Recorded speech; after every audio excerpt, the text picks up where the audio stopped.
PCOD થવાનું main reason છે insulin resistance.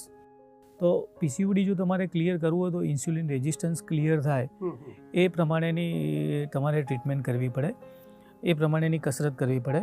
તો એની અંદર સૌથી અગત્યની એક્સરસાઇઝ છે કે બંને ટાઈમ જમ્યા પછી, જમવાના અડધો કલાક પછી 20 મિનિટ પાવર વોકિંગ કરવું જોઈએ.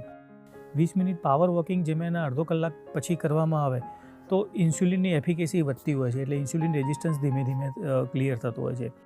એની સાથે સાથે કોઈ પણ એન્ટી ગ્રેવિટી એક્સરસાઇઝ કરવાથી પણ ઇન્સ્યુલિન રેઝિસ્ટન્સ ક્લિયર થાય છે. તો એન્ટી ગ્રેવિટી એક્સરસાઇઝ કઈ છે? તો એમાં આપણે પગથિયે ચડ ઉતર કરીએ એને પણ એન્ટી ગ્રેવિટી એક્સરસાઇઝ કહેવામાં આવે.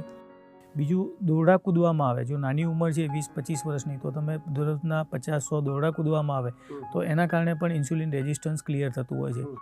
ત્રીજું, એકની એક જગ્યાએ સ્પોટ રનિંગ કરવામાં આવે તો એના કારણે પણ ઇન્સ્યુલિન રેઝિસ્ટન્સ ક્લિયર થતું હોય છે.